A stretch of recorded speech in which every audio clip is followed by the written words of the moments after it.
Assalamualaikum warahmatullahi wabarakatuh. Bismillahirrahmanirrahim. Alhamdulillahi rabbil alamin.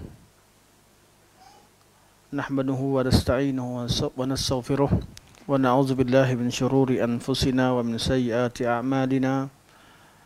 Man yahdihillahu fala mudilla lahu wa man yudlil fala hadiya lahu.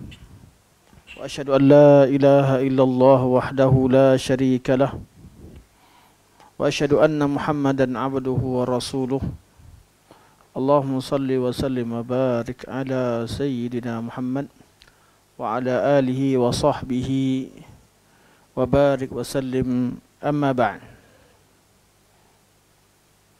InsyaAllah pada hari ini kita sambung matan yang kita baca pada pertemuan yang lalu, iaitu berkaitan dengan ahlul kabair, orang-orang yang meninggal dalam keadaan membawa dosa-dosa besar.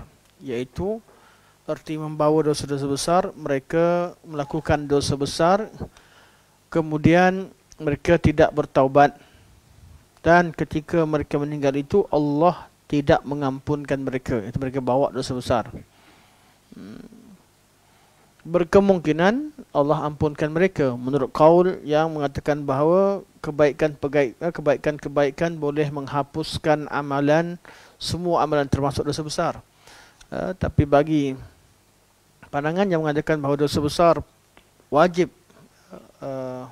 dosa besar mesti melakukan, seorang pelaku dosa besar mesti bertaubat baru diampunkan dosanya, jadi mereka tak sempat bertaubat. Yang pentingnya mereka ketika meninggal, mereka masih berdosa dengan dosa besar yang pernah mereka lakukan. Allah tak ampunkan lagi. Okey, kita tengok pada syarah terus insya-Allah. Pada muka surat 174. 174. Syarah. Kata-kata Syekh berkata, wa ahlul kabairi min ummati Muhammadin sallallahu alaihi wasallam fin nari la yukhalladun, iaitu orang yang melakukan dosa besar di kalangan umat Muhammad sallallahu alaihi wasallam tidak akan kekal di dalam api neraka apabila mereka mati dalam keadaan mengesahkan Allah Subhanahu wa taala.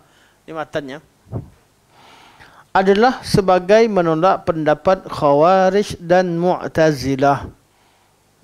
Syekh berkata, ini antara masalah-masalah yang timbul kerana ditimbulkan oleh golongan ahli bid'ah.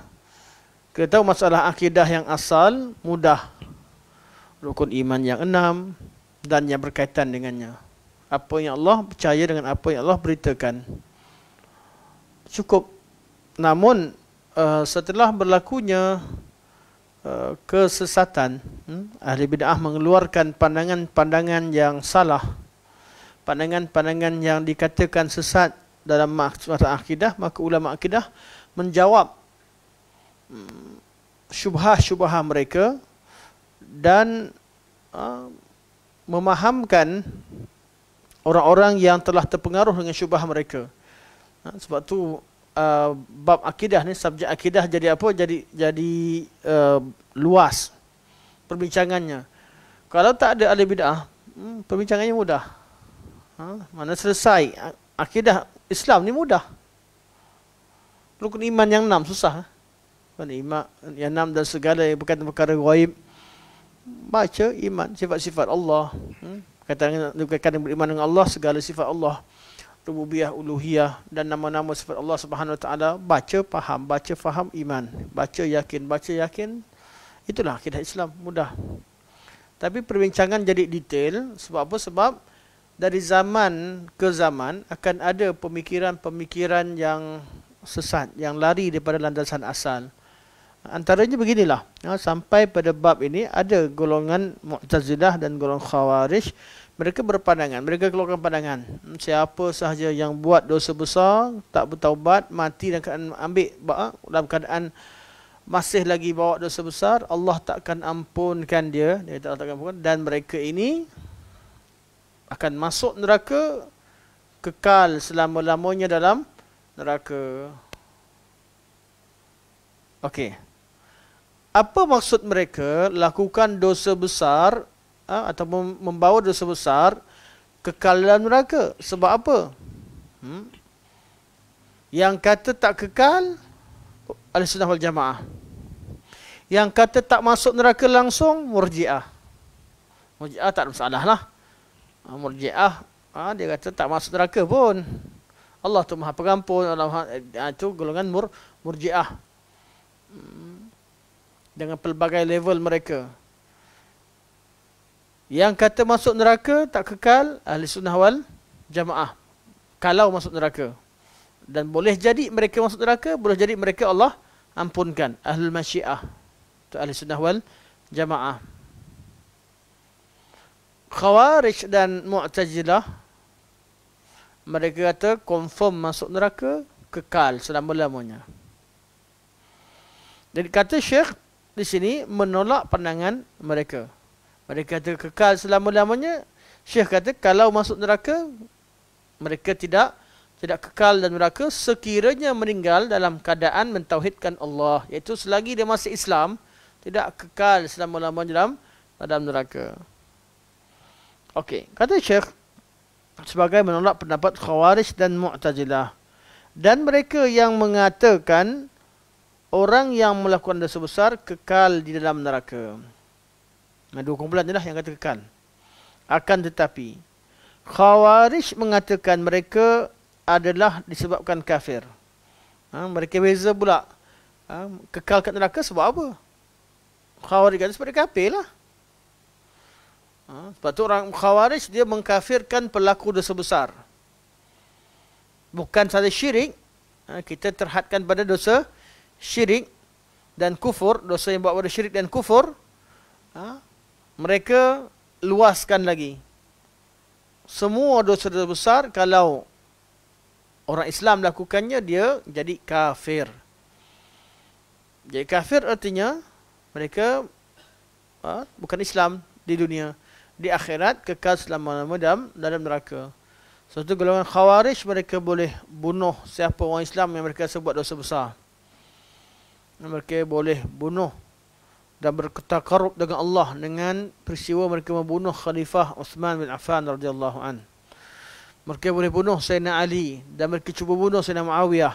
Dari zaman ke zaman ada je orang yang pemikiran mereka rasa siapa buat dosa besar dia perlu dibunuh. Sebab apa? Dia dah kafir. Dia dah kafir.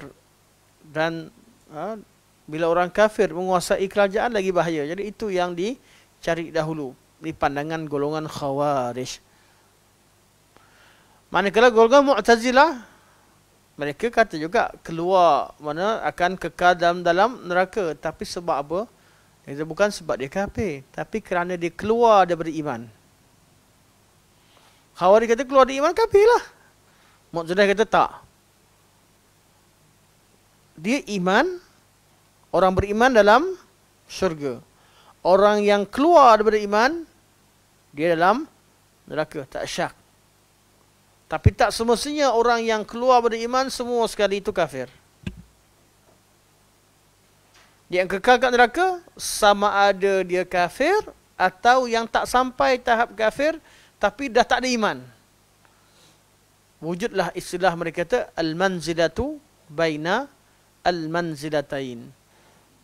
Satu kedudukan antara iman dan kufur. Antara dua manzilah. Satu manzilah, satu kedudukan daripada dua manzilah. Manzilah iman dan manzilah kufur. Dia ada kat tengah-tengah. Jadi apa beza pemikiran Mu'tazilah dengan Khawarij? Kat akhirat tak bezalah. Dari segi masuk neraka kekal selama-lamanya. Beza dari segi sebab. Yang tu sebab Khawarij kata sebab dia kafir. Mu'tazilah kata sebab dia keluar daripada iman. Dia tak bukan lagi beriman. Dia keluar dari iman tapi tak kafir. Okay. Dia tu manzilah baina manzilataini. Beza kat mana kat dunia? Kat dunia golongan Khawarij bila kata dia kufur, maka darah dia halal, boleh dibunuh. Jazakallahu khairan barakallahu fiik. Assalamualaikum warahmatullahi wabarakatuh. Bila dia kafir, halal darah dia. Mu'tazilah kata bila dia belum kafir, tak halal darahnya, tak boleh bunuh. Dia berada di manzilah baina manzilatain. Dia tak kafir lagi. Tapi dia tak beriman. Dia bukan orang Islam, dia pun bukan orang kafir, dia berada antara dua manzilah, al-manzilah baina manzilataini. Ini pemikiran ini diperkenalkan oleh golongan Mu'tazilah. Berikutan rentetan daripada isu golongan Khawarij yang timbul pada zaman Sayyidina Uthman bin Affan ketika kewafatan beliau. Dia dibunuh oleh golongan Khawarij. Cuma pemikiran dan ideologi dan akidah Khawarij yang mula keluarkan pandangan beristidlal sebagainya tak ada wujud Sayyidina Uthman. Sayyidina Uthman dia melampau, dia buat, dia bunuh. Tapi dia tak ada satu akidah tersendiri, tak ada. Akidah tersendiri hanya zahir selepas zaman Sayyidina Ali bin Abi Talib. Zaman Sayyidina Ali, masa tu baru mereka mula menjadikan perbuatan mereka sebagai agama, mereka beristidlal dengannya. Sebelum tu tindakan dan semangat dan juga praktikal, namun pemikiran dan idea dan juga beristidlal yang ayat Quran sebagainya wujud pada zaman selepas zaman Sayyidina Uthman, itu zaman Sayyidina Ali bin Abi Talib. Terutamanya selepas berlakunya peristiwa As-Siffin, peperangan As-Siffin. Jadi pecah dulu, ada golongan Khawarij, ada golongan Syiah, ada golongan Ahli Sunnah, ada golongan Murji'ah. Semua ni timbul banyak selepas peperangan Siffin. Walaupun asal bibitnya bermula dari pembunuhan Sayyidina Uthman. Dia cerita itulah. Dari situ berentetan sampai berlakunya peperangan Siffin. Dari situlah masing-masing bawa kumpulan masing-masing dan masing-masing guna ayat Al-Quran, masing-masing berjedal dalam agama. Iaitu selepas berlakunya perpecahan pada zaman Sayyidina Ali bin Abi Talib. Jadi kalau orang kata zaman Sayyidina Uthman pun betul, Khawarij timbul pada masa itu secara praktikalnya. Kalau secara ideologi, satu ideologi yang tersendiri yang bawa kumpulan bagi beristidlal dengannya, itu berlaku selepas peperangan Siffin. Dan juga ada pandangan-pandangan yang lain tentang bila berlaku, bila mula timbulnya. Cuma pemikiran mereka jelas. Mereka mengkafirkan orang-orang yang melakukan dosa besar. Dan terutamanya pemimpin. Kerana itu yang sebab itu kita dapati bahawa golongan Khawarij sentiasa fokus mereka kepada pemimpin. Dan lebih teruk lagi, mereka tak pedulikan kafir betul. Fokus dia fikir. Ada orang ni pemikiran akidah ni dia jadi mempengaruhi perangai dia.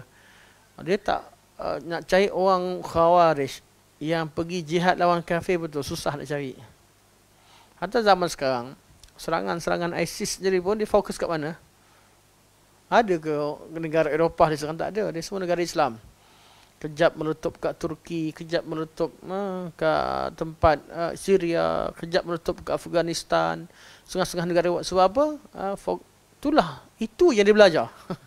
Itu yang dia belajar. Siapa buat dosa besar, kafir. Siapa buat dosa besar, kafir. Pemimpin yang besar, perlu kafir. Siapa yang bantu pemimpin itu, kafir. Dan dia ada level-level dia.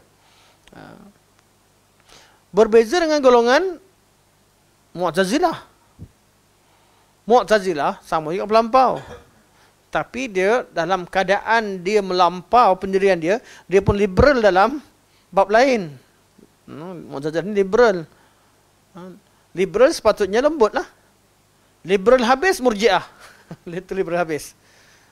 Tak ada apa-apalah, buat-buat. Itu liberal yang betul-betul liberal. Mu'tazilah pakai otak juga. Tapi otak dia menyebabkan dia melampau. Dia kononnya nak bebas berfikir. Akhirnya dengan cara pemikiran Mu'tazilah, dia dapat kat dunia ni dia pakai ideologi itu, selamatlah dia tak kafirkan orang, tak bunuh orang. Tapi dia tahu orang ni bukan Islam. Dia bukan Islam, dia pun bukan kafir. Dia berada antara manzilah dengan manzilatain. Okey. Sebab tu kita tengok apa kata Syekh.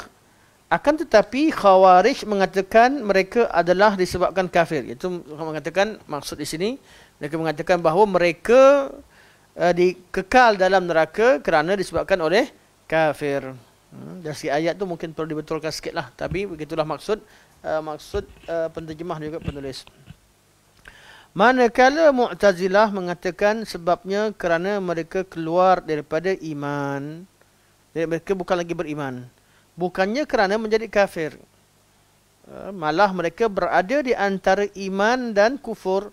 Sebagaimana yang telah dijelaskan ketika membincangkan kata Syekh, kita tidak mengkafirkan seorang dari kalangan ahli kiblat disebabkan melakukan dosa selagi dia tidak menghalalkan dosa tersebut.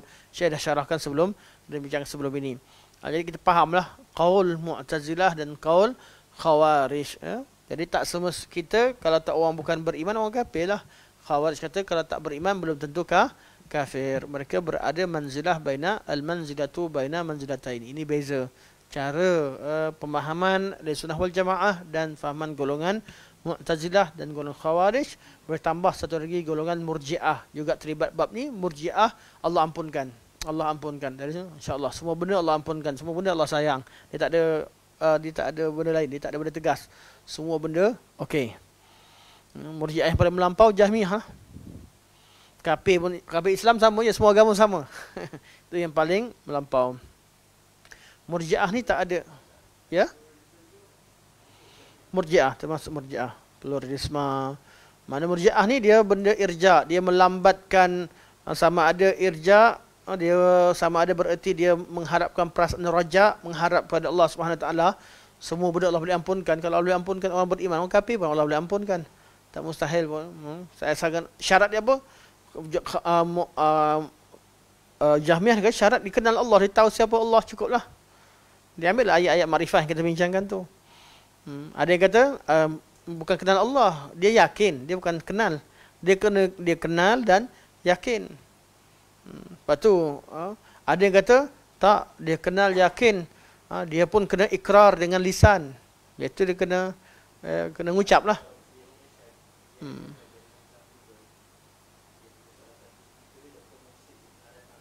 Ya saya.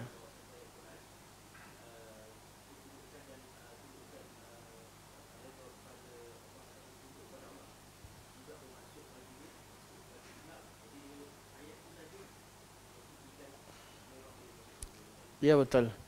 Memang liberal ni, Islam liberal, mereka adalah Murji'ah zaman ini. Tapi bukan satu je.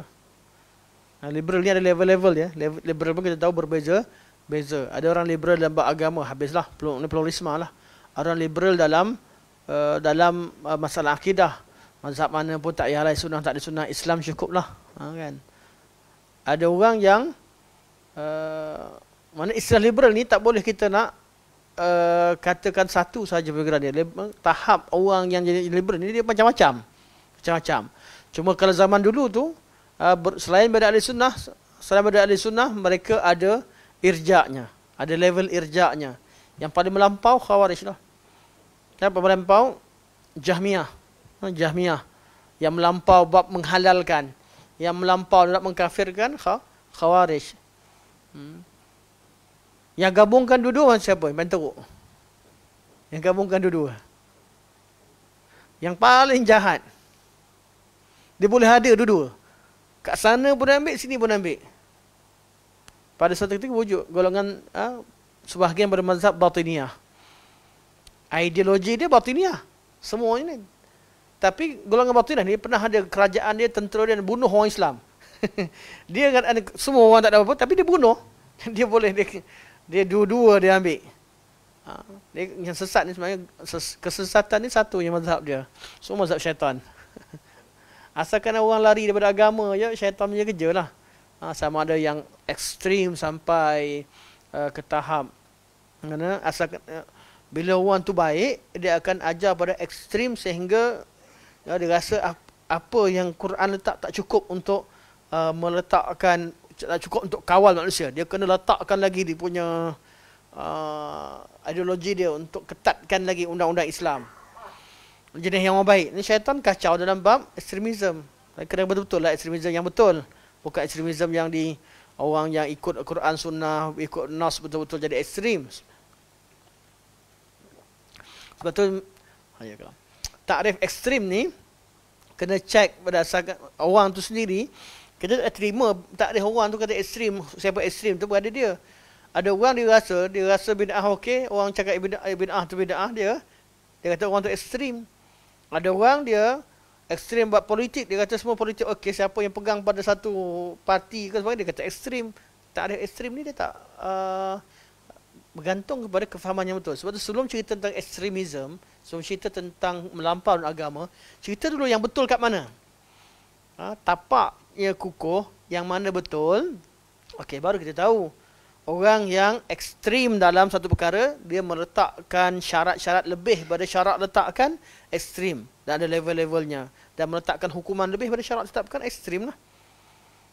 Ada yang liberal, syarat dah letakkan satu, irja', dah letakkan satu undang-undang, dah letakkan semua perkara yang dah kukuh, dia longgarkan. Dia rasa macam apa yang ada kat Quran ni belum cukup, toleransi belum cukup sesuai, ketat sangat sampai dilonggarkan, itu namanya irja'. Dan antaranya liberal lah. Bentuk irja' antaranya zaman sekarang liberal. Zaman dulu ada Jahmiyah, ada Mu'tazilah. Mu'tazilah ada liberalnya. Mu'tazilah sebahagian daripada irja' dalam bab tertentu. Dalam bab akal dan sebagainya. Okey. Paling ringan siapa? Irja' paling ringan. Murji'ah tapi paling ringan.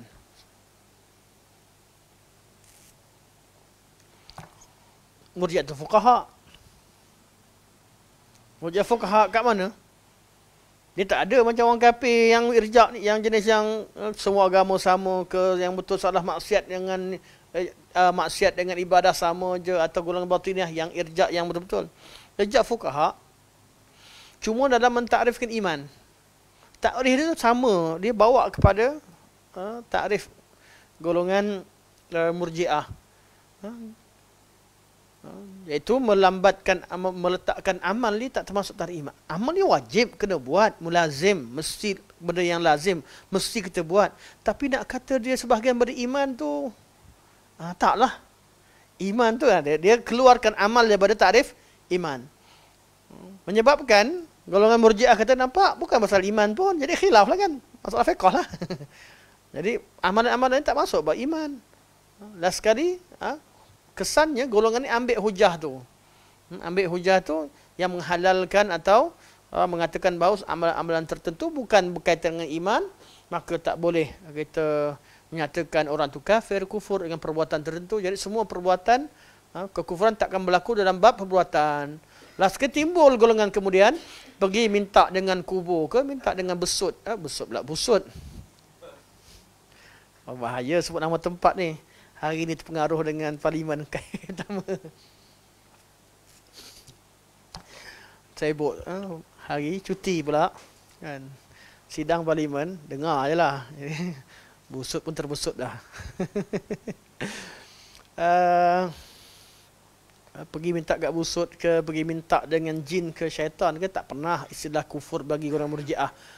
Tengoklah hati dia minta kat siapa sebenarnya. Itu semua asbab. Dah benda kufur jadi asbab. Pergi kat bomoh pun tak ada masalah, pakai tangkal tak ada masalah. Puncanya apa? Dia tak ada punca. Dia memang pemikiran macam tu. Dia memang jenis yang Murji'ah. Tapi golongan Murji'ah ni dia ambil alasan apa? Dia pergi ambil qaul Murji'ah fuqaha. Kan ulama ada sebut, takkan ulama engkau je betul. Sebab tu ulama kata tak boleh bertolak ansur dalam bab ta'rif. Sebab apa? Akan jadi jalan. Murji'ah fuqaha, mereka bukan Murji'ah, mereka fuqaha. Mereka ajarkan, tapi cara mereka ta'rifkan tu boleh buka peluang, ada kesannya kepada golongan ini. Jadi ulama tetap mengatakan salah. Bukan ulama hukumkan mereka ni bukan ahli sunnah wal jamaah, terkeluar mereka dari Murji'ah, tak. Murji'ah fuqaha artinya mereka fuqaha di kalangan umat Islam sebagainya, mereka salah dalam mentakrifkan iman. Walaupun mereka mewajibkan, tetapi kesan daripada takrif mereka boleh bawa kepada irja'. Jadi kita kena faham juga, jangan pula kita belajar, fuqaha pun Murji'ah lah sekali letak. Fuqaha ni imam sekian-sekian Murji'ah. Tak boleh, tak ada macam tu. Itu maksud Murji'ah fuqaha.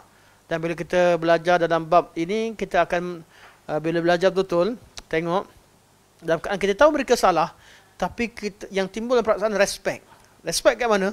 Hujah-hujah mereka tu memang jujur nak pertahankan agama. Cuma salah dalam takrif. Biasalah. Sebab tu pentingnya watawasau bil haq. Berpesan-pesan pada hak. Jadi apa yang wujud dalam kitab-kitab dan sebagainya, walaupun kita tahu pemikiran irja' murji' fuqaha ni bukanlah kesannya tak mereka tak sama dengan murji'ah. Ada yang kata jangan menamakan mereka murji'ah. Sebagainya. Tapi itulah istilah yang diwarisi dan diguna pakai oleh ulama untuk memahamkan bahawa pandangan mereka ni boleh bawa kepada irja' atau memang irja' sendiri. Kerana mereka tidak memasukkan amal dalam takrif iman. Okey. Okey, selesai satu perkara. Kemudian Syekh kata lagi, katanya, iaitu kata Al-Imam Tahawi lagi, orang yang melakukan dosa besar di kalangan umat Muhammad. Wa ahlul kabairi. Saya nak syarahkan kepada ahlul kabairi.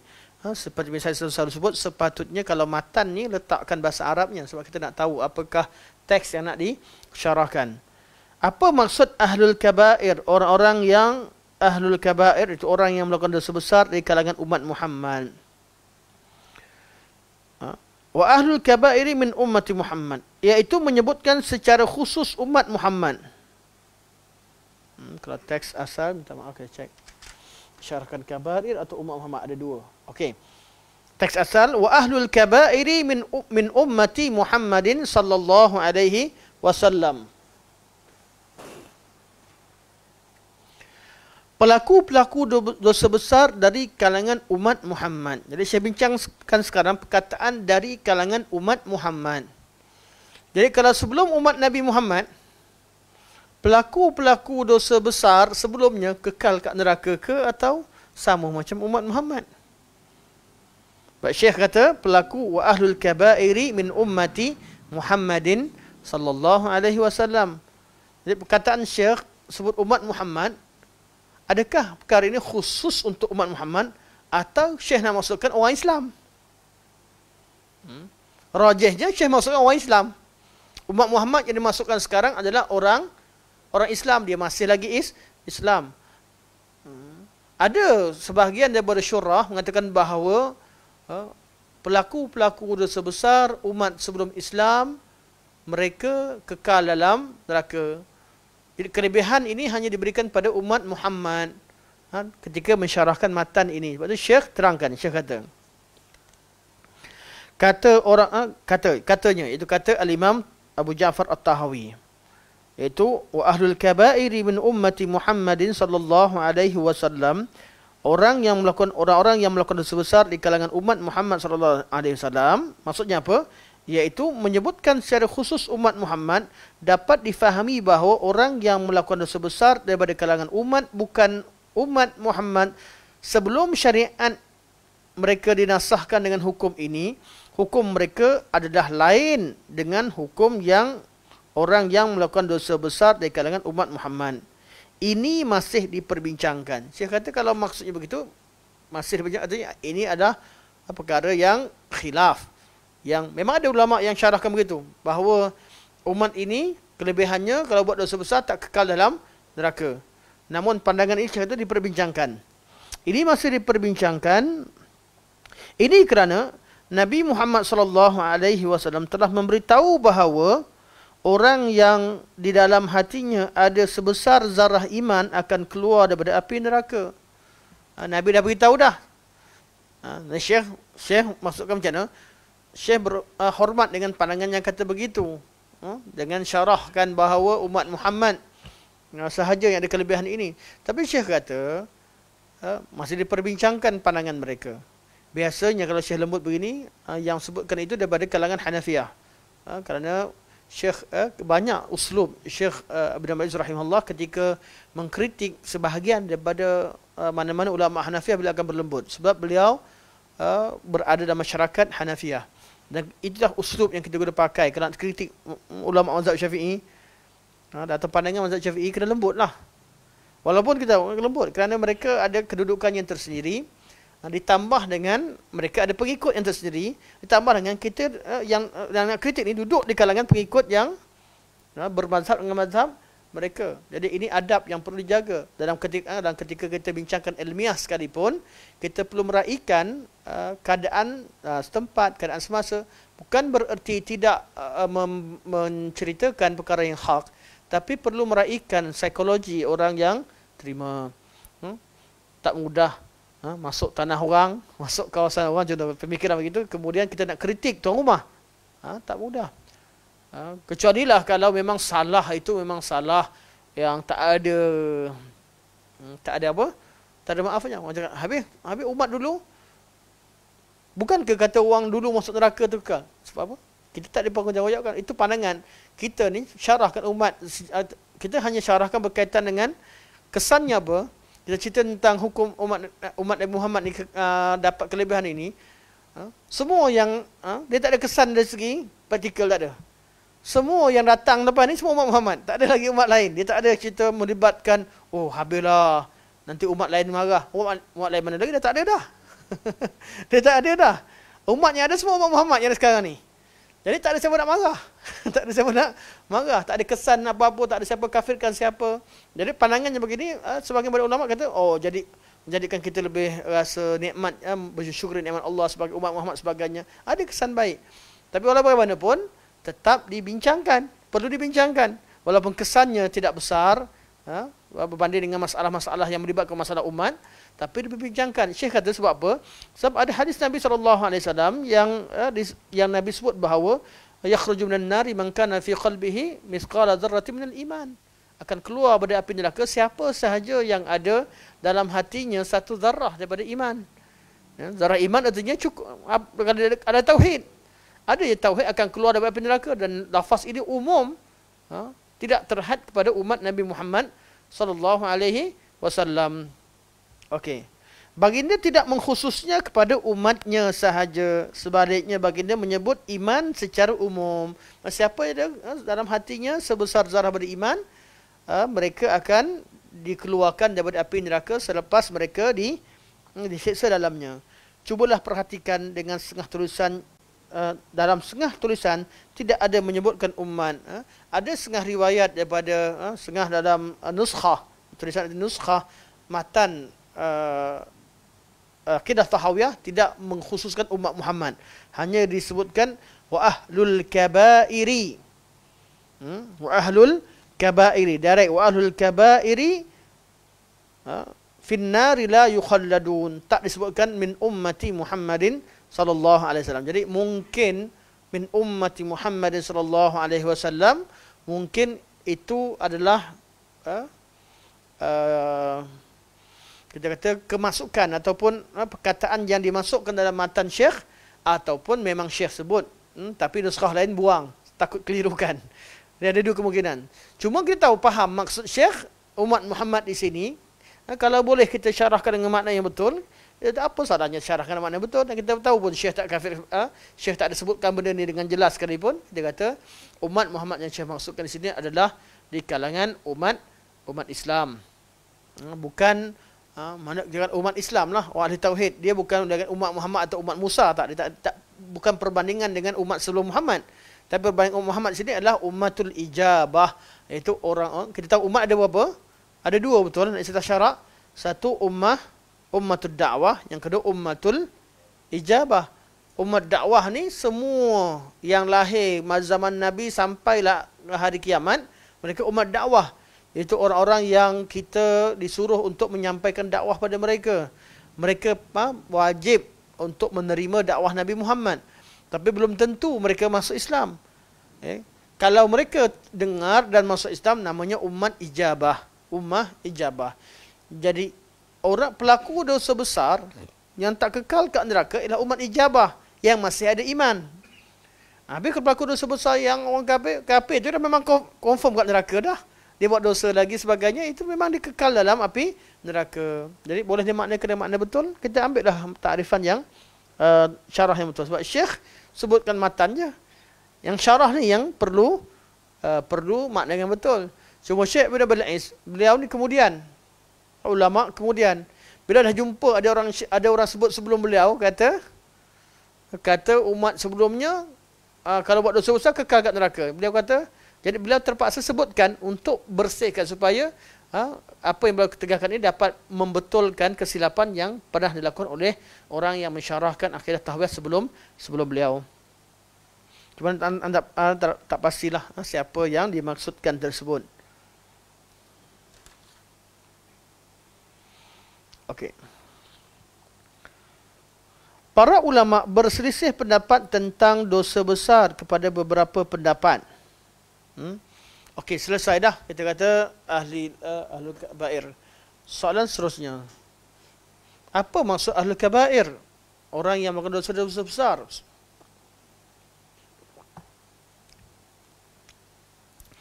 Siapa yang dimaksudkan pelaku dosa besar? Jadi kena cek dosa besar ni apa. Soalan. Dosa ni ada besar kecil ke? Ya? Ijma' umat kata ada dosa besar dan kecil secara umum. Ada yang kata tapi bagi dalam konteks mau'izah, konteks peringatan, tak ada dosa besar, tak ada dosa kecil lah. Kalau nak cek, nak tengok buat dosa dengan siapa, yang kamu lawan siapa, lawan Allah, mana boleh cakap benda kecil. Kan sekecil-kecil perkara pun dosa besar sebab melihat kepada siapa yang kita lakukan maksiat kepadanya.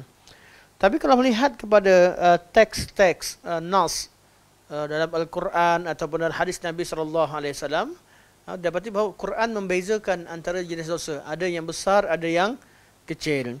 Contohnya tengok pada muka surat 135, ayat yang tercatat di situ. Allah berfirman, ini bukan surat An-Nisa ayat 31. Allah kata, in tajtanibu kaba'ira ma tunhauna anhu nukaffir ankum sayyi'atikum wa nudkhilkum mudkhalan karima. Kalau kalian menjauhi dosa-dosa besar, iaitu apa yang dilarang ke atas kalian, iaitu larangan-larangan yang berbentuk dosa besar, kalau kamu tinggalkan, nukaffir ankum sayyi'atikum, kami akan hapuskan kesalahan-kesalahan kamu. Ini dalil ayat yang dalil bahawa ada dosa besar, ada dosa kecil. Dan ayat ini juga menjadi dalil kepada golongan yang mengatakan bahawa dosa yang diampunkan dengan amalan-amalan tanpa taubat itu adalah dosa kecil. Dosa besar Allah kecualikan. Allah kata kalau kamu tak buat dosa besar yang dilarang ke atas kalian. Artinya kalau buat dosa besar kena bertaubat. Tapi dosa kecil, dosa-dosa kecil tak perlu, kalau kita tak bertaubat pun Allah ampunkan. Kadang-kadang dengan wuduk kita, dengan solat kita, bukan dengan amal kebaikan. Setiap amal kebaikan akan menghapuskan dosa yang terhapus, dosa kecil. Maka kalau dosa besar terhapus atau tidak dengan amal kebaikan yang kita lakukan tanpa taubat. Orang solat banyak, dia ada melakukan, katalah dosa besar. Dia dosa besar contohnya apa? Minum arak. Dosa besar. Semayang pun kuat. Dia semayang, dia sedekah, buat kebaikan. Terampun ke tidak dosa besarnya? Dosa minum arak? Ada dua kaul lah. Pandangan yang kata boleh terampun, ada je. Kemungkinan Allah ampunkan dosa. Dia solat banyak-banyak, dia buat kebajikan banyak-banyak, mungkin sahaja amalan tersebut akan menghapuskan dosa besarnya. Ada yang kata tak, menghapuskan semua dosa-dosa kecil. Dosa besar tu dia kena taubat pada Allah. Kalau tak, dia mati, dia masuk bab masyiah. Allah kira. Maksudnya kena timbang lah. Kalau kebajikan dia buat banyak sangat, kan, sehingga banyak kebajikan, dosa besar dia hanya satu bandingkan kebajikan yang banyak, menanglah dia selamatlah. Maknanya dia, Allah takkan ampunkan. Tapi kena timbang. Kena timbang di atas mizan. Rajih macam mana? Dosa besar diampunkan atau tidak? Dengan pandangan asatizah Baitul Salam. Ataupun kita kata pandangan mazhab Baitul Salam. Baitul Salam. Ini tidak? Masuk ke tidak? Wallahu a'lam. Kaulnya khilaf ulama. Namun ana cenderung, wallahu a'lam, ana cenderung kepada hujah-hujah pihak mengatakan semuanya terampun. Semuanya terampun. Sebab apa? Bila Allah sebut ayat yang kita baca sebelum ni, innallaha la yaghfiru ay yushraka bihi wa yaghfiru ma duna dzalika liman yasha duna dzalik. Allah tak akan ampun dosa orang buat syirik padanya, dan Allah ampunkan semua sekali yang kurang dari syirik, tak sampai syirik. Allah sebut secara umum, walaupun yang tu cerita tentang lepas kematian, artinya sebelum kematian lebih aula lah. dah meninggal, buat dosa yang tak sama syirik, buat dosa besar, yang kurang dari syirik, Allah ampunkan pada meninggal. Masa hidup dia buat kebajikan, dia solat, dia zakat, dia puasa, dia buat kebajikan yang banyak dan sebagainya, lebih aulalah dia boleh diampunkan oleh Allah SWT. Tapi itu dari segi apa? Dari segi formula. Dari segi personal, tak boleh mengandalkan kepada rahmat Allah sehingga dia tidak melakukan tanggungjawab syariat untuk bertaubat, istighfar dan sebagainya. Belum tentu kita termasuk dengan golongan ahlul maghfirah yang Allah bagi pengampunan. Orang yang Allah ampunkan ni, Allah kata siapa yang Allah nak. Belum tentu kita yang Allah nak. Nak tak nak, kita bertaubatlah pada Allah, istighfar dan sebagainya. Kerja kita beramal dengan penuh dengan rajak, disertai dengan khauf dan rajak dan mahabbah yang beriringan dengan segala amal ibadah yang kita lakukan. Okey. Jadi kata Syekh, para ulama berselisih pendapat tentang dosa besar kepada beberapa pendapat. Okey, dah bincang dah tentang ada dosa kecil, dosa besar. Dosa kecil apa? Dosa besar apa? Sekarang ni perbincangan seterusnya. Dah semua sepakat ada dosa besar, ada dosa kecil. Ada ayat Quran sebut dosa besar, dosa kecil. Hadis pun ada sebut dosa besar, dosa kecil. Perbincangan seterusnya, dosa mana yang besar, dosa mana yang kecil? Apa takrifannya? Sebelum anda tengok pada yang lain, kita tengok apa yang Syekh sebut. Ada pendapat mengatakan dosa besar ada 7. Berdasarkan letak nombor 1. Ada 7. Daripada hadis as-sab'i mubiqat. 7 perkara yang membinasakan.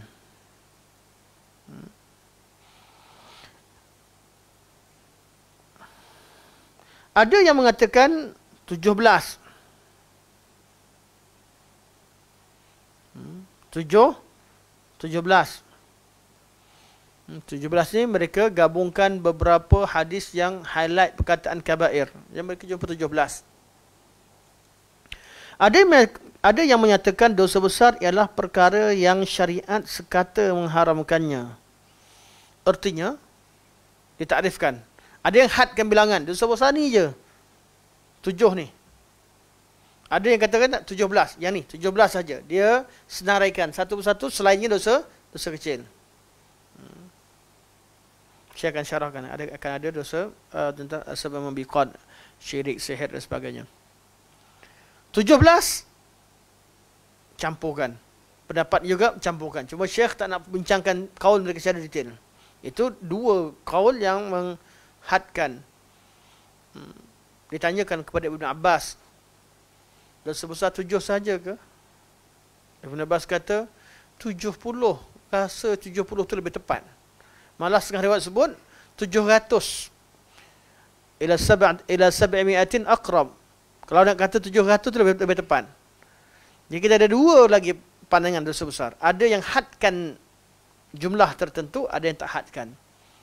Yang hadkan ada 2 kaul yang masyhur, 7 dan 17. Tapi bukan 2 tu je. Ada yang kata 4, ada yang kata 11, macam-macam lah. Ada yang gabungkan 4, 11. Ada yang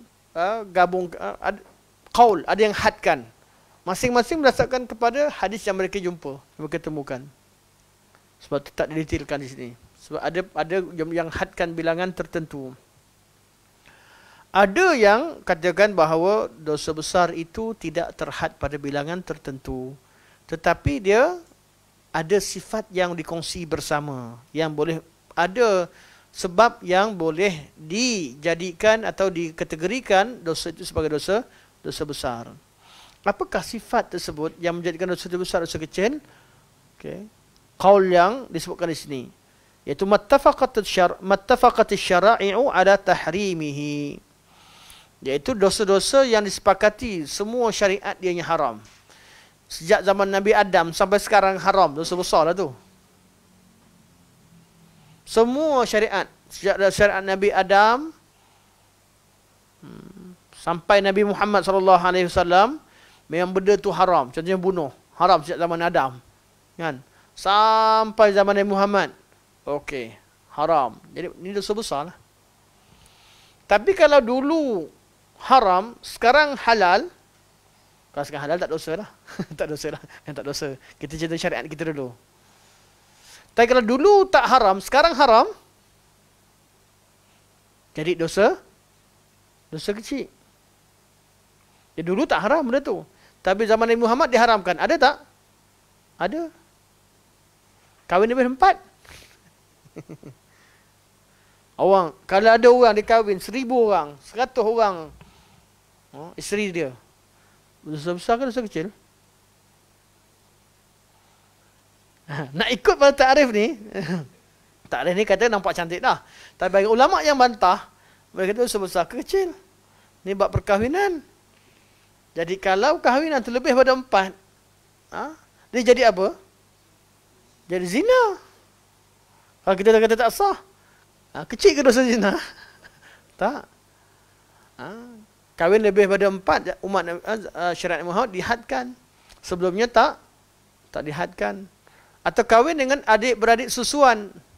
Sebelumnya dibenarkan, umat Nabi Muhammad diharamkan. Kahwin dengan adik-beradik.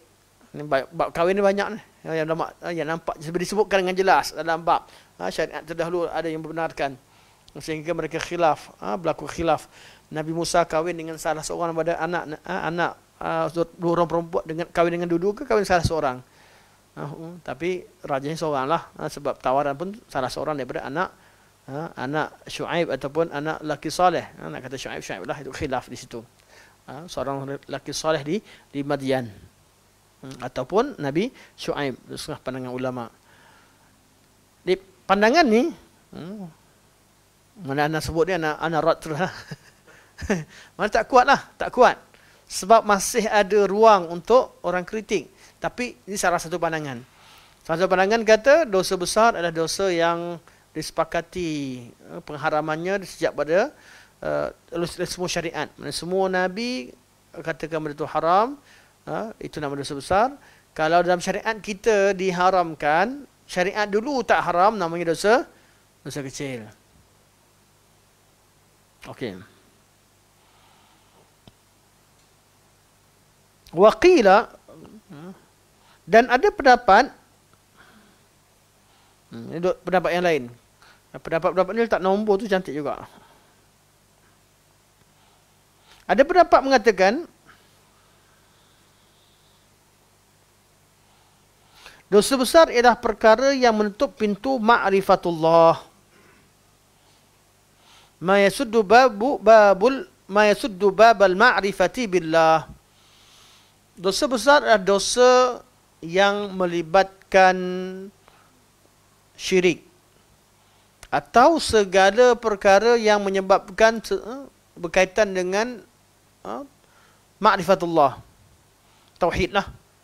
Kita masalah tauhid dosa besar. Masalah ma'rifatullah. Tapi masalah fik, masalah kecil-kecil, masalah amalan, ni biasanya yang keluarkan begini adalah golongan yang membezakan antara amalan dengan i'tiqad. Yang berkaitan dengan akidah pula berkaitan dengan Allah, dosa besar.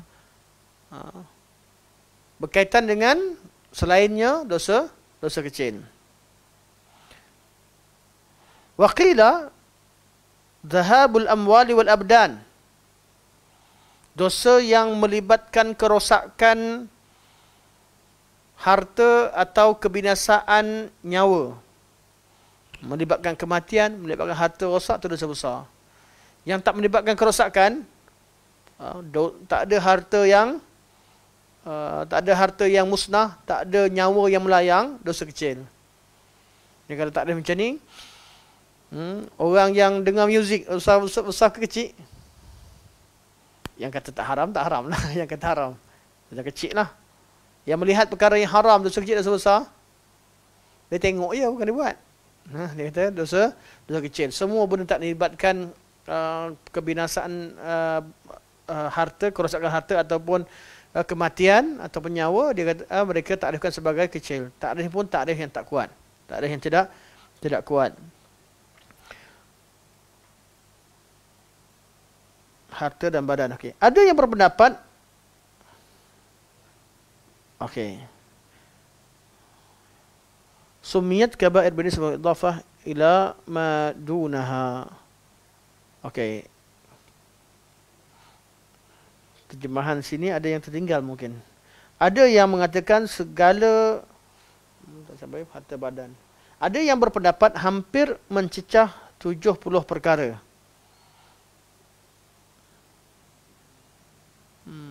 Ana tak nampak berteks asal. Oh, kat bawah. Ada yang didahulukan. Kalau ikut pada yang kitab cetakan Ana yang kata 40 bilangan 4 sehingga 70 ni, dia pendapat yang kat bawah. Sekarang dicepatkan. Jadi pendapat bolehlah kalau antum buat ni yang letakkan bilangan dia hampir 70.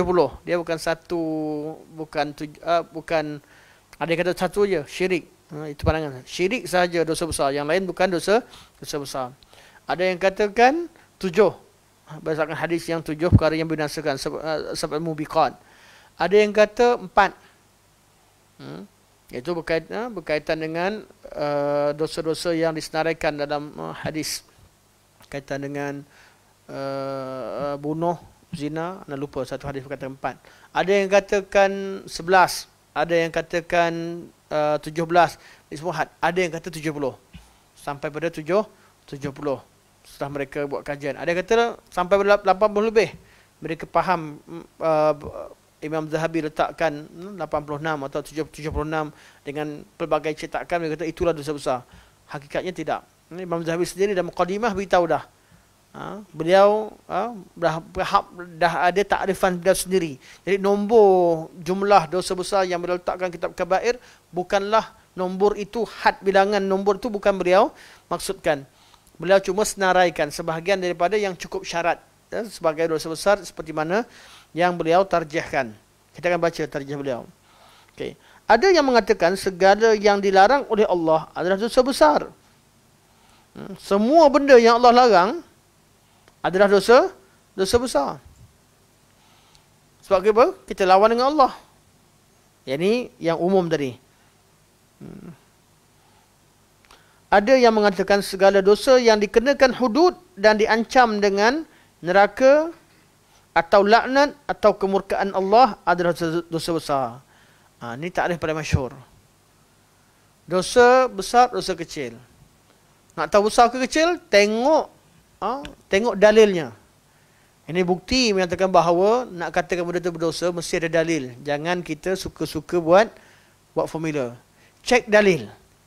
Kalau dalil larangan tadi disertakan dengan ancaman neraka di akhirat atau ancaman hukum hudud di dunia atau laknat atau balasan-balasan lain, yang mana ada ancaman-ancaman ini, namanya dosa besar. Yang dilarang secara mutlak tanpa ada ancaman atau diketahui bahawa ianya haram tapi tidak melibatkan hukum hudud dan qisas, dia adalah dosa kecil. Takrif ini takrif yang paling masyhur. Ini adalah contoh pendapat-pendapat yang ada, kata Syekh. Ungkapan salafus salih berbeza dalam memberikan takrif bagi dosa kecil.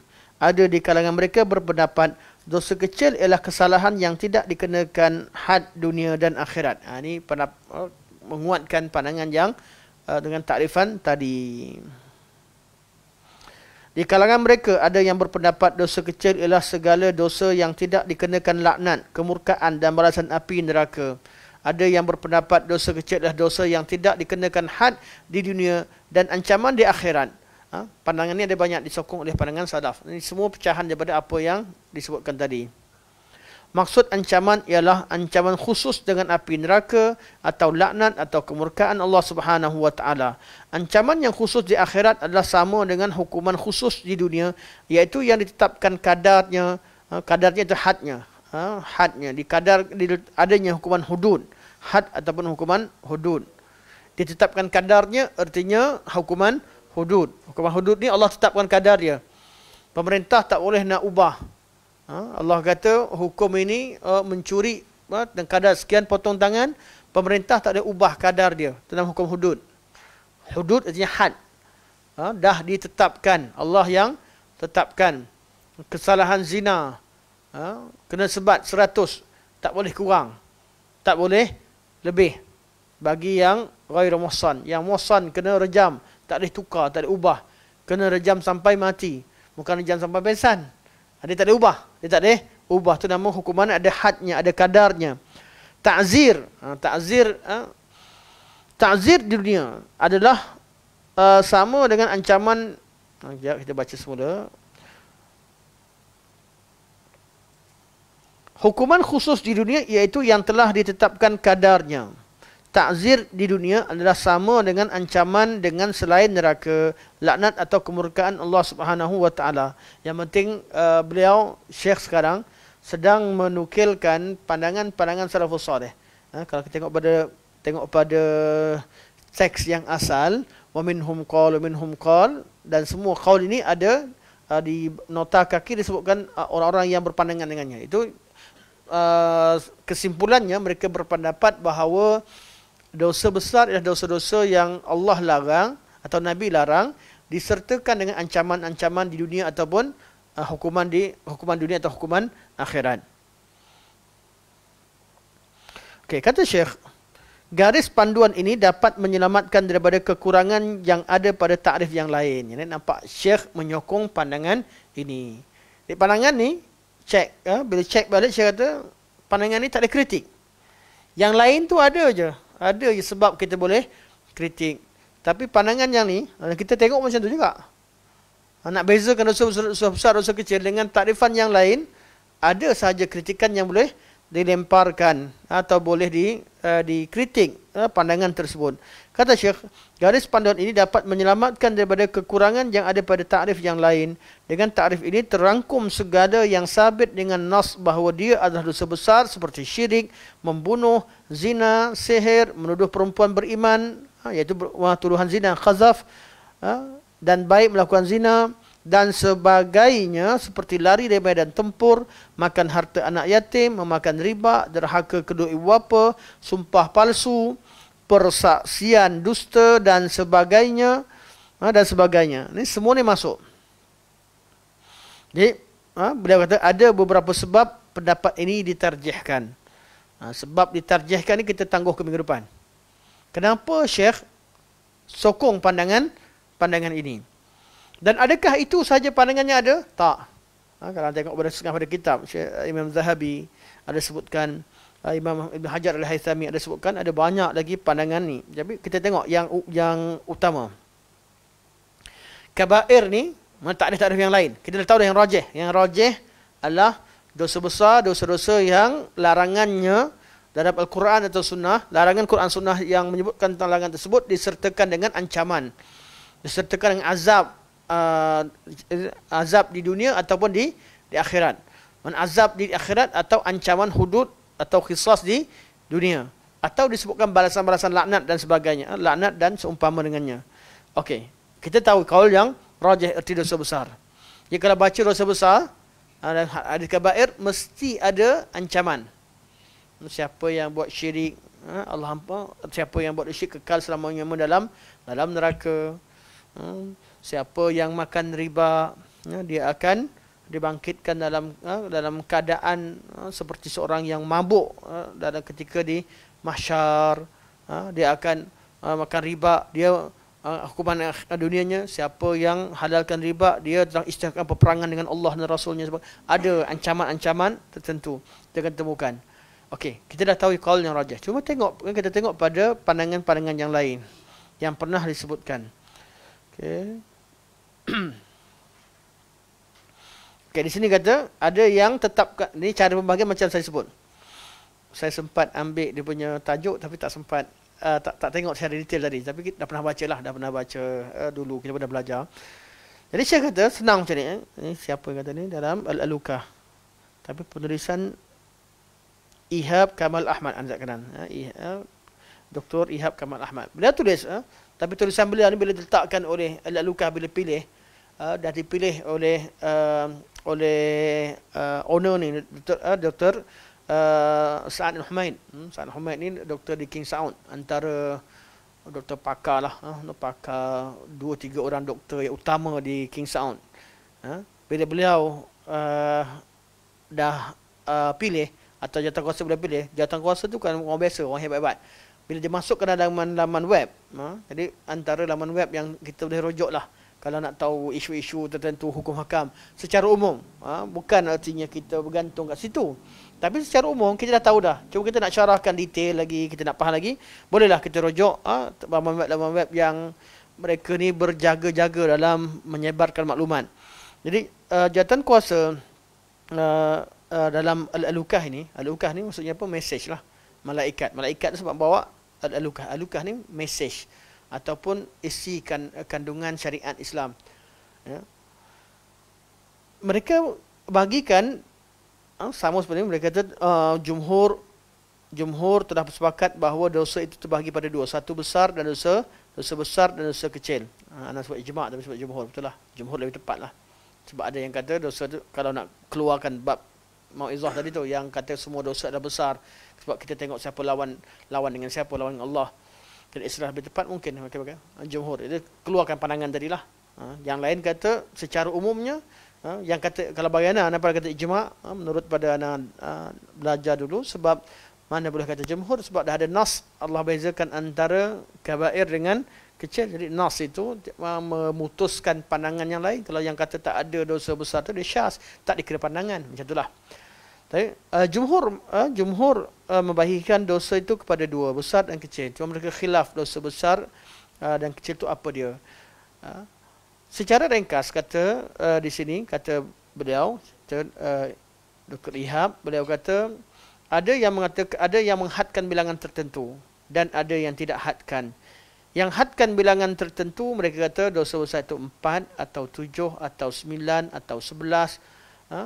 Dan diriwayatkan Ibnu Abbas radhiyallahu anhu ditanya kepada beliau. Beliau kata Ibnu Abbas bila tanyakan adakah dosa besar itu 7? Kata Ibnu Abbas 70 lebih tepat berbanding dengan 7. Dan Ibnu Abbas tempat yang lain dia kata 700 lebih tepat. Kalau nak kata 700 lebih tepat. Dan di sini dikatakan Ibnu Abbas beliau letakkan 70 atau 700 macam dia sebut tadi. Tapi wallah alam anak bagaimana tengok pemahaman anak Ibnu Abbas bukan nak kata 70 atau 700. Orang tu kata 7 je, dia kata beliau kata banyaklah, banyak bukan 7 je, 70 tu. Maksudnya Ibnu Abbas lebih cenderung kepada tidak menghadkan. Jadi qaul ini ada yang sebut tapi tak boleh disebahkan pada Ibnu Abbas pada pandangan anak lah, wallahu alam. Qaul yang kedua, mereka yang tak hadkan pada bilangan tertentu tetapi mereka tak letakkan takrif pada bilangan, tak hadkan 1 2 3, tak senaraikan dosa jenis-jenis dosa, tapi mereka letakkan had ataupun mereka letakkan takrif atau sifat-sifat yang boleh dikatakan dosa itu besar ataupun kecil. Pandangan pertama sama macam saya dah sebut, dosa yang telah disepakati semua syariat haramkan dia dosa besar, dosa yang tidak diharamkan dalam syariat dahulu kemudian diharamkan dalam syariat ini adalah dosa kecil. Pandangan pertama. Pandangan ini kalau dengan yang kita dah bincangkan tadi. Yang kedua,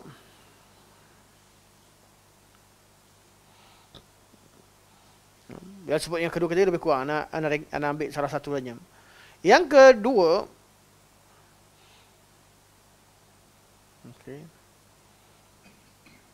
semua maksiat yang dilakukan kepada Allah adalah dosa besar. Semua dosa yang ketiga, semua dosa yang dibuat pada Allah adalah dosa besar. Dua ni lebih kurang, cuma beza pada syarah. Beza pada syarah. Jadi ana skip dulu. Sebab ana dah masukkan yang ni dalam bab yang katakan dosa tu tak bagi pada dosa tu tak ada besar kecil. Semua buat dosa adalah besar. Kerana pertama melihat kepada apa? Melihat kepada Allah Subhanahu Wa Taala yang kita lakukan maksiat padanya. Yang kedua dilihat kepada dia kata semua dosa adalah dosa. Okay, kita bacalah senang. Pendapat yang kedua kata semua maksiat kepada Allah adalah dosa besar. Ini qaul juga diriwayatkan kepada Ibnu Abbas dan Imam Baihaqi sebut semua berkemungkinan maksudnya adalah mereka tidak membesarkan larangan-larangan Allah, tidak mentakzimkan larangan Allah. Jadi dalam pandangan ini membezakan dosa besar dosa kecil adalah dalam bab dunia dan akhirat. Bab hukum dunia dan hukum akhirat. Allah alam detailnya. Pandangan yang ketiga, semua dosa adalah besar kerana mereka ini angkuh dan berani lawan dengan Allah Subhanahu wa taala. Dan dosa besar dan kecil pada pandangan ini adalah pada apa? Berlihat kepada keberanian tadi.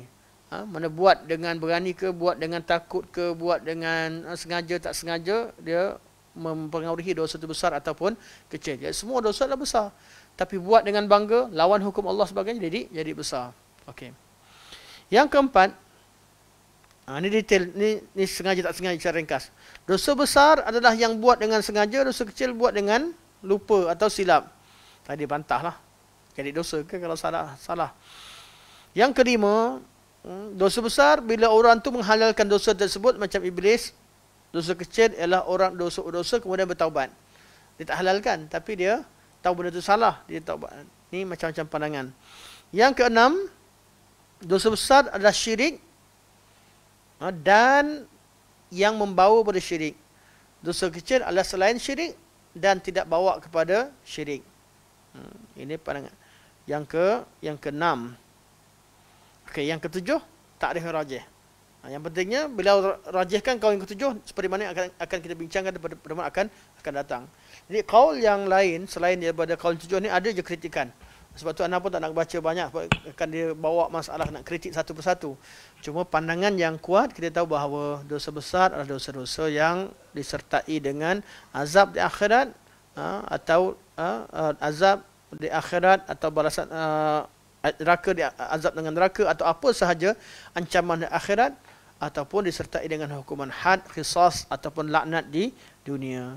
Wallahu ta'ala alam. Kita buka pada soalan insya-Allah ya. Bab ni untuk kenapa kita tarjihkan pandangan ini, kita tangguhkan pada pertemuan akan datang. Wallahu a'lam.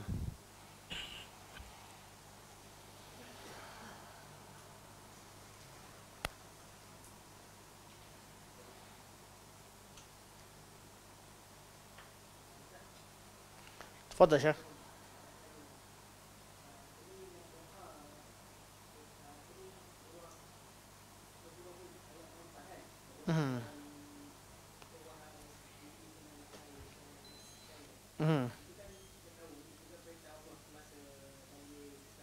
Ya saya.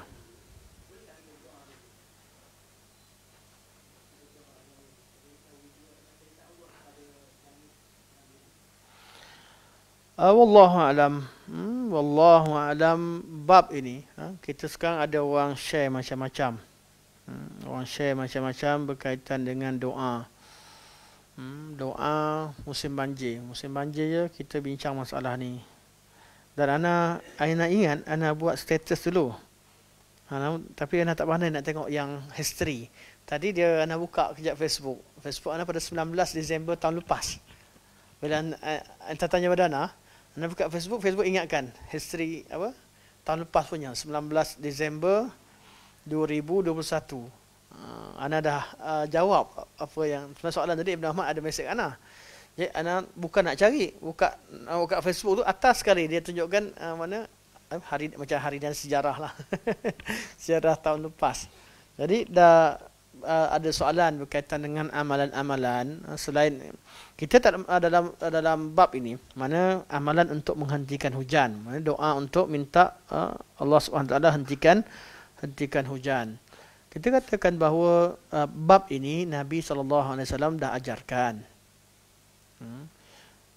Bab ini bukan sekadar kalau ada orang ajar untuk doa dengan doa surah apa sih? Surah Hud. Ayat berapa? Ayat 44. Kita buka surah Hud, kita tengok sampai mana lafaznya. Okey, surah Hud ayat 44. Okey, hadis berkaitan dengan kisah Nabi Nuh alaihi salam. Allah berkata kepada tanah, waqila, dan dikatakan kepada tanah, iaitu Allah berkata kepada tanah, ya ardu bla'i ma'aki, wahai bumi, telanlah air. Telan air, artinya bila air dah banyak, dah banjir, Allah perintahkan supaya bumi telan air. Wa ya sama'u aqli'i wa ghidhal ma. Dan Allah berkata kepada langit, siapa yang menjerit tu? Allah berkata kepada langit, Allah kata hentikanlah hujan. Wa ghidhal ma, kemudian air pun jadi surut. Bila dah bumi telan air, langit pun tak hujan, maka air pun surut. Wa qudiyal amr wastawat 'alal judi. Semua urusan selesai, semua orang kafir dah binasa, kemudian bahtera pun berlabuh di atas bukit Judi. Pada lafaz ana rasa yang jadi doanya, ya ardu bla'i ma'aki wa ya sama'u aqli'i. Sampai situ kot. Wahai bumi, telanlah air, dan wahai langit, tahanlah hujan, jangan hujan. Ada dah sebut banyak kali tentang perkara ini. Bab-bab amalan begini, kita tak syak tidak menafikan bahawa ada di kalangan ulama terdahulu yang mengamalkan ayat-ayat Al-Quran tertentu yang ada kaitan dengan tajuk ataupun permasalahan tertentu dengan tujuan untuk mengambil keberkatan. Supaya bila dibaca, jadi walaupun mereka baca doa tersebut nampak tak logik, tapi mereka kata yalah Allah perintahkan. Jadi kita dalam masa yang sama bila baca ayat Quran, Allah pada zaman Nabi Nuh, Allah suruh bumi telan air, langit tahan hujan. Kita baca balik-balik, jadi kita harapkan benda tu, harapkan perkara tersebut berlaku pada keadaan kita, di atas kita. Namun wallahu alam, walaupun ramai orang share, tapi kita pegang dengan prinsip yang asas. Bab amalan, kita hanya beramal, amalan khusus, kita hanya beramal dengan sesuatu yang diajarkan oleh Rasulullah sallallahu alaihi wasallam. Bab ini bukan Nabi tak ajar. Doa istisqa minta hujan pun Nabi ajar. Doa bila hujan lebat, kita minta supaya Allahumma hawalaina wala alaina, ya Allah turunkan hujan di sekeliling kami, bukan di atas kami, artinya di tempat-tempat yang perlukan. Allahumma alal akam wal zirab wa butunil awdiyah wa manabitus syajar wa manabitus syajar. Allah turunkan hujan di atas gunung ganang, di tempat-tempat yang memerlukan, tempat wadi, turunkan hujan di tempat wadi-wadi. Kalau ke arah ada wadi lah, kita ni ada kawasan tempat yang tertentu yang orang perlukan hujan, dan tempat-tempat tumbuh-tumbuhan yang nak perlukan hujan untuk tumbuh sebagainya. Ini kita minta dengan Allah SWT. Doa ni Nabi ajarkan. Jadi kalau kita duk sebarkan perkara yang Nabi tak ajarkan dengan alasan ada ulama yang mengamalkan, sedangkan perkara ini pun ulama pun tak ada pun riwayat daripada mana salafus salih amal, tapi ada orang kita amal lah, ada cik tuan guru sekian berikan, syekh sekian, ataupun akan ada lah cerita-ceritanya. Dia kata seolah-olah kita berpaling daripada sunnah Nabi SAW.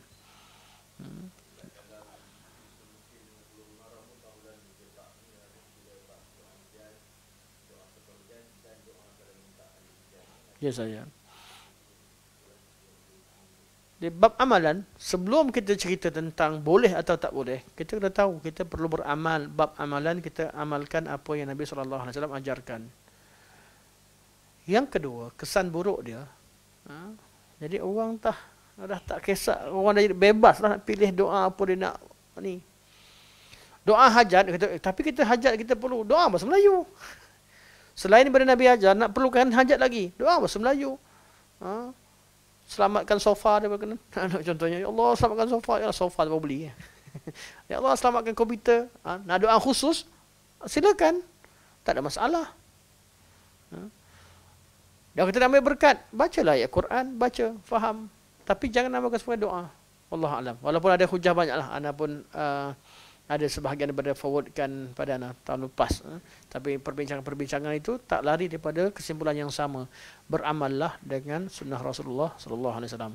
Bukan Nabi tak ajar. Benda ni dah ada sunnah Nabi, kenapa kita nak berpaling pergi mengamalkan suatu benda yang lain? Dia ada dua masalah. Satu, orang awam tak tahu. Dengar, oh ada Nabi ajar. Ustaz forward kan? Mesej kepada saya, lafaz yang Nabi ajar, atau settle. Ada yang kedua, orang awam yang degil. Memang Nabi ajar, tapi yang ini kenapa tak boleh? Ketiga, jenis ustaz-ustaz. Ini masalah ustaz-ustaz. Dah tahu orang awam ni ada dua jenis. Kita nak kena menangkan siapa? Kita nak ajak orang amalkan sunnah Rasulullah sallallahu alaihi wasallam. Bukan kita nak bawakan khilaf sekarang.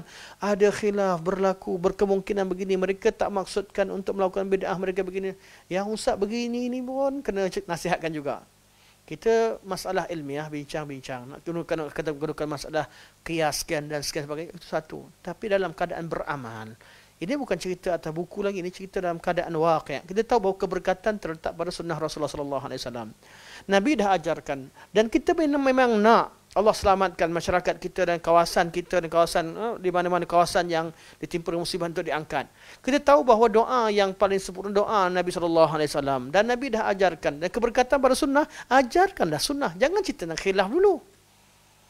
Dan khilaf ni bukan muktabar pun. Dia pergi korek cari jalan nak bolehkan juga. Ada yang begitu. Semoga Allah SWT selamatkan kita daripada segala jenis kesalahannya ada. Bimbing kita dunia dan akhirat insya-Allah. Subhanakallah wa hamdika asyhadu an la ilaha illa anta astaghfiruka wa atubu ilaik. Wa sallallahu alaihi wasallam Muhammad wa ala alihi wa sahbihi wa baraka wa sallam. Alhamdulillahirabbil alamin. Wassalamualaikum warahmatullahi wabarakatuh.